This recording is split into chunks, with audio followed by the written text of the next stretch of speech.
So thanks for thanks for joining me, Benjamin.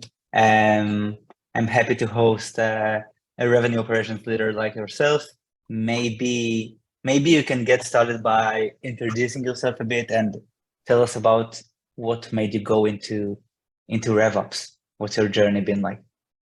Yeah, absolutely. And thanks for having me.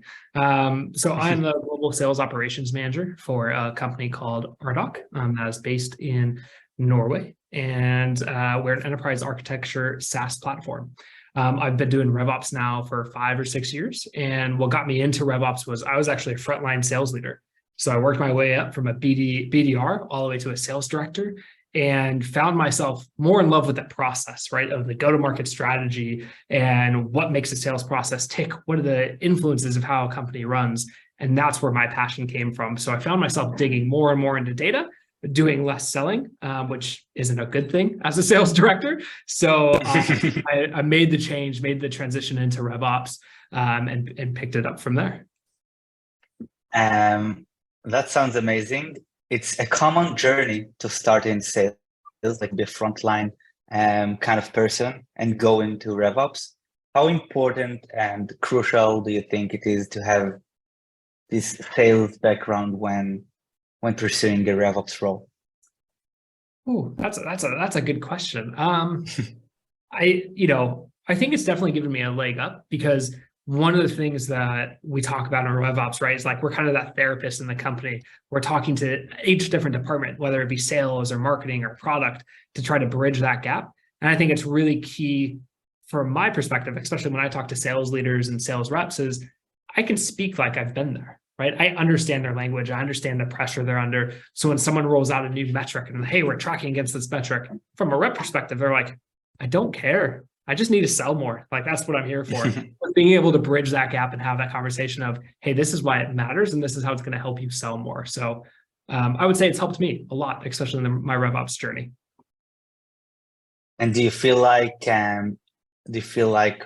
you are actually in reps' shoes and you prioritize the things you ask from them based on your experience?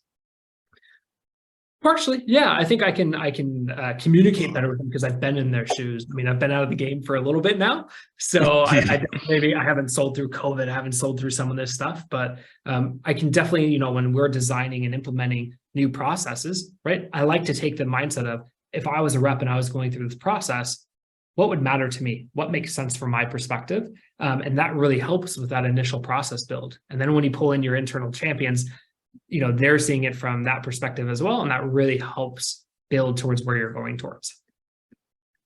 Sounds about right. And I saw that you are participating pretty actively in few RevOps or revenue communities. Mhm. Um, I wanted to explore a bit about it and what made you get involved in it, and how do you get impact out of being involved in these communities to your professional journey and to your company that you're working for?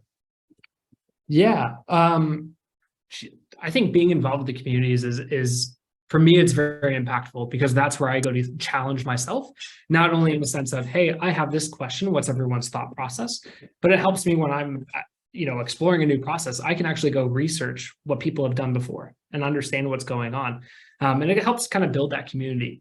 These communities are what you make of it. So if you are engaged and, you're having these conversations, it's great.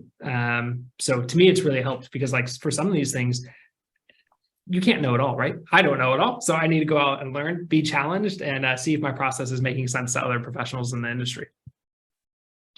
And so you recommend RevOps folks to join communities and share knowledge and learn from their peers. Absolutely. We don't know it all. We're all learning, right? And what someone else has experienced may be something that you're going through and they can help you with. So I absolutely encourage it.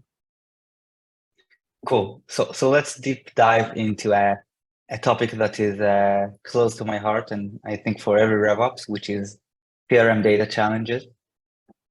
So what are the most urgent CRM challenges you're facing today or in the past? Yeah. For us right now, what what we're challenged on is we're actually migrating away from HubSpot to Salesforce. And one of the things that we're doing in the meantime is like doing an audit of all our data, right? And it's really become clear to us that like a lot of the data we have in there isn't clean.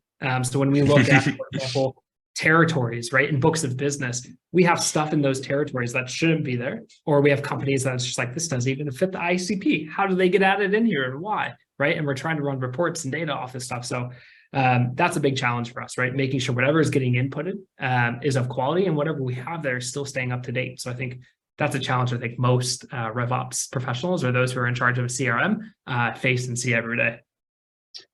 And what is your number one tip to overcome these kinds of challenges when it comes to CRM hygiene? Figure out where it's coming from. That's the biggest piece, right? Like understand the process. How do companies get added into the CRM? And is there logic and reason behind it? For example, right now at RDoc, whoever's listening, hopefully this isn't a bad thing, but you know, it's kind of like the wild, wild west right now, right? Our BDRs can go in and add any company they want into the CRM. And we need to lock that down to better understand, like, well, why are we adding this company? Does it fit the ICP? Does it fit what we need to be targeting? Or is it just a company you're adding to hit a number, right? And so those are the conversations that we're starting as we mature in the organization, be like, we don't need every single account that ZoomInfo has to be within our CRM. So it's starting there and understanding where's it coming from, what processes are around it, and how can we better gatekeep some of this to have more quality and cleaner data. Can you maybe elaborate on some data entry protocols that you guys have over there? Yeah, so for example, one of the things that we've done is for a rep to be able to add an account to the CRM, what they need to do is determine where in the ICP does it fit and what tier is it. And we have said that, hey, only tier 1 companies can be added into the CRM without approval from the BDM manager. That way we're focusing on quality. We're not just importing to import. And that's some of the stuff that we're beginning to see. Cool. And as someone that has been there for a while and planning to maybe grow even more into RevOps, what are some trends that you're seeing today, and how do you see this role evolving for the next 5 or 10 years? Do you mind kind of rephrasing that question for me? I want to make sure I capture it correctly there for you. Yeah, what are the trends you see in RevOps, and where do you see RevOps goes in the next 5 years? Yeah, that's a good question.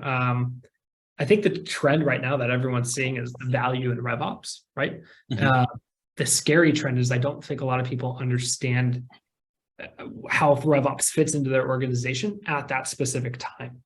Right? Because RevOps grows and matures with the organization. So coming in and just standing up a RevOps team and saying, we're going to own everything, kind of sets that team up to fail if there's never been RevOps there before, right? So you're kind of starting to see some of those trends. Where they're going to be in 5 years, I think we're going to have a really big seat at the table in terms of understanding, business processes, go-to-market motions, like your CRO is going to be leaning on probably a VP of RevOps strategically. And I think that's going to become a role that we see more and more often. Hopefully, we are true believers of RevOps. Cool. We'll see. Cool. One last question, and the most important one is, how do you like your coffee? Black. Straight black. American white. American like. With no flavor.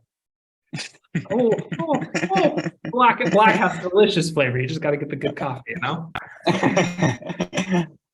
Cool. So that's been terrific, Benjamin.